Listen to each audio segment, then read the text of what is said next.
உயிரினங்களோட ஒரு அடிப்படை பண்பு தான் சுவாசம். இதுக்கு உதவுற ஒரு முதன்மையான உறுப்பு நுரையீரல். இப்போ உங்களுக்கு ஒரு சந்தேகம் வரலாம், லங்ஸுக்கு தான் எந்த தசையோ இல்ல எலும்போ கிடையாதே, அப்ப எப்படி அதனால காத்த உள்ள எடுத்து வெளியே விட முடியுது? வாங்க அத பத்தி இந்த வீடியோ மூலமா தெரிஞ்சுப்போம்.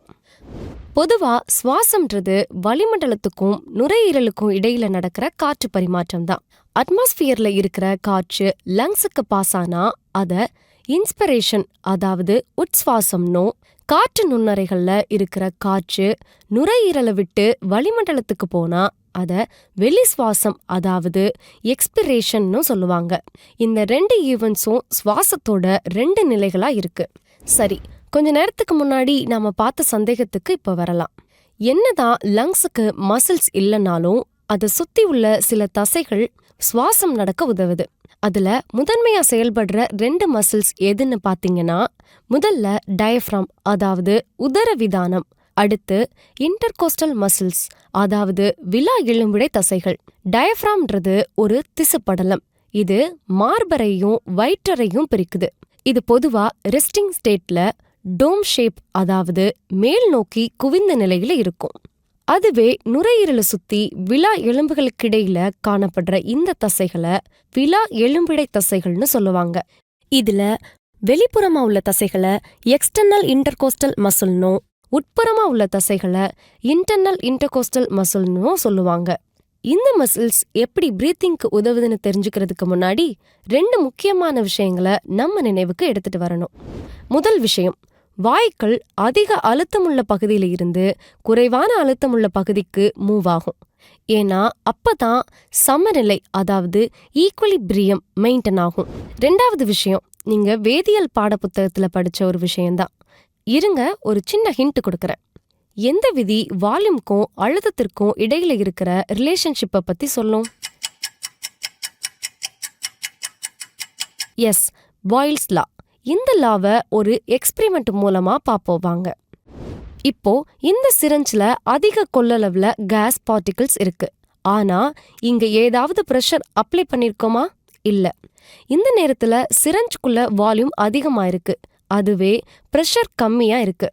இந்த பிளஞ்சருக்கு பிரஷர் கொடுத்து சிரஞ்ச அழுத்தும் போது சிரஞ்சுக்குள்ள இருக்கிற கேஸ் பார்ட்டிகிள்ஸோட வால்யூம் குறையுது. இன்னொரு விதத்துல சொல்லணும்னா, பிரஷர் இன்க்ரீஸ் ஆனா வால்யூம் குறையும். அதுவே வால்யூம் அதிகமா இருந்தா பிரஷர் கம்மியா இருக்கும். இதுதான் பாயில்ஸ் லா.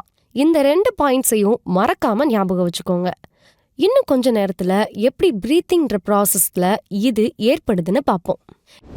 இன்ஸ்பிரேஷன் நடக்க முதல்ல பின்மூளையோட பான்ஸ் அண்ட் மெடுலா ஆப்லங்கேட்டால இருக்கிற சுவாச மையங்கள் டயஃப்ராமுக்கும் எக்ஸ்டர்னல் இன்டர்கோஸ்டல் மசில்க்கும் தூண்டலை அனுப்பும்.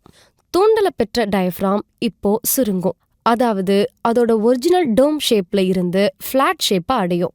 டயஃப்ராம் சுருங்கிறதுனால ஆண்ட்ரோ போஸ்டீரியர் ஆக்சிஸ், அதாவது முன் பின் பக்க அச்சுல மார்பரையோட கொள்ளளவு அதிகரிக்கும். அதே சமயம் எக்ஸ்டர்னல் இன்டர்கோஸ்டல் மசில்ஸும் கன்ஸ்ட்ரிக்ட் ஆகும். இது சுருங்கிறதுனால ஸ்டர்னம்ன்ற இந்த எலும்பும் ரிப்கேஜும் அவுட்வேர்டாவும் அப்வேர்டாவும் எக்ஸ்பெண்ட் ஆகுது, அதாவது வெளிப்புறமாவும் மேற்புறமாவும் விரிவடையுது. இங்க நல்லா கவனிச்சிங்கன்னா, ரிப்கேஜ் மூவ் ஆகுறது கிட்டத்தட்ட ஒரு பக்கெட்டோட ஹேண்டில் மூவ் ஆகுற மாதிரி இருக்கும். இதுதான் பக்கெட் ஹேண்டில் மூமெண்ட், அதாவது பக்கெட் கைபிடி இயக்கம்னு சொல்லுவாங்க. அதுவே ஸ்டர்னமோட மூமெண்ட்டை பாருங்க, பம்ப்ல தண்ணி அடிக்கிற மாதிரி இல்ல. ஸ்டர்னமோட இந்த மூமெண்ட்டை பம்ப் ஹேண்டில் மூமெண்ட், அதாவது பம்ப் கைபிடி இயக்கம்னு சொல்லுவாங்க. வெளி விலா எலும்பிடை தசைகள் சுருங்கிறதுனால டார்சோ வென்ட்ரல் ஆக்சிஸ், அதாவது முதுகுப்புற வயிற்றுப்புற அச்சுல தொராசிக் வால்யூம் அதிகரிக்குது. மார்பரையோட வால்யூம் அதிகரிக்கிறதுனால லங்ஸால எக்ஸ்பெண்ட் ஆக முடியுது. பாயில்ஸ் லா படி வால்யூம் அதிகரிச்சா பிரஷருக்கு என்ன ஆகும்னு பார்த்தோம்? எஸ், குறையும். தொராசிக் வால்யூம் இன்க்ரீஸ் ஆகுறதுனால இன்ட்ரா பல்மனரி பிரஷர், அதாவது நுரையீரல் அழுத்தம் குறையுது. ஆல்வியாலைக்குள்ள இருக்கிற பிரஷர் வளிமண்டல அழுத்தத்தை விட கம்மியா இருக்கிறதுனால சமநிலைய மெயின்டைன் பண்ண காற்று லங்ஸுக்குள்ள என்ட்ராகுது. இப்படித்தான் உட்சுவாசம் நடக்குது. அதுவே எக்ஸ்பிரேஷன் அப்போ டயஃப்ராமும் சரி, எக்ஸ்டர்னல் இன்டர்கோஸ்டல் மசிலும் சரி, அதனுடைய ஒரிஜினல் பொசிஷனுக்கு திரும்பும். ஃப்ளாட்டா இருந்த டயஃப்ராம் இப்போ மறுபடியும் மேல் நோக்கி குவிந்த நிலைக்கு திரும்பும். இந்த சமயம் உள் விலா எலும்பிடை தசைகள் சுருங்கி விலா எலும்புகள் கீழ் நோக்கி இழுக்கப்படும். இந்த ஈவென்ட்ஸ் நடக்கிறதுனால மார்பறை கொள்ளளவு குறைஞ்சு நுரையீரல் அழுத்தம் அதிகரிக்குது. அட்மாஸ்பியரோட கம்பேர் பண்ணும்போது ஆல்வியாலைக்குள்ள அதிக அழுத்தம் இருக்கிறதுனால காற்று நுண்ணறைகள்ல இருந்து காற்று வளிமண்டலத்துக்கு போகுது. இப்படித்தான் வெளி சுவாசம் நடக்குது. இதுவரை சுவாசம்ன்றது ஒரு உயிரி செயல்முறை, அதாவது பயாலஜிக்கல் ப்ராசஸ்ன்னு நீங்க நினைச்சிருப்பீங்க. எப்படி பயாலஜியும் கெமிஸ்ட்ரியும் ஒன்னோட ஒன்று கனெக்ட் ஆகிருக்குன்னு புரிஞ்சிருப்பீங்கன்னு நினைக்கிறேன். அப்படியே ஒரு குட்டி கேள்வியை இப்போ பார்ப்போம். பிரீத்திங் நடக்க டயஃப்ராமோ இன்டர்கோஸ்டல் மசில்ஸ் மட்டும்தான் உதவுது. இந்த ஸ்டேட்மெண்ட் சரியா இருக்குமா இல்ல தவறா இருக்குமா? வாங்க ஆன்சரை செக் பண்ணுவோம். இவ்வளவு பெரிய வேலையை செய்ய இன்னுமே சில மசில்ஸ் தேவைப்படுது. கழுத்து பகுதியில் இருக்கிற ஸ்டெர்னோக்ளீடோமாஸ்டாய்டுன்ற மசில், ஸ்கேலின் மசில்ஸ், சில அப்டாமினல் மசில்ஸும் சுவாசம் நடக்க உதவுது. ஓகே ஸ்டூடெண்ட்ஸ், இன்னைக்கு இந்த வீடியோல சுவாசம்னா என்னன்னோ அதனுடைய 2 ஸ்டேஜஸான இன்ஸ்பிரேஷன் அண்ட் எக்ஸ்பிரேஷன் எப்படி நடக்குதுன்னு பார்த்தோம். எப்படி சில வேதியியல் விதிகள் மூலமா ஒரு உயிரியல் செயல்முறை நடக்குதுன்னு பார்த்தோம். வீடியோ முடியறதுக்கு முன்னாடி உங்களுக்கு ஒரு சின்ன கேள்வி. இதே துடிப்புக்கு 72 பீட்ஸ் பெர் மினிட்ன்ற விகிதம் இருக்கிற மாதிரி சுவாச விகிதம் எவ்வளவு இருக்குன்னு நினைக்கிறீங்க? இது நாமளே செக் பண்ணலாமா? உங்க வாட்ச்ல 1 மினிட்டுக்கு டைமர் வச்சு எவ்வளவு வாட்டி மூச்சை இழுத்து விடுறீங்கன்னு நோட் பண்ணுங்க.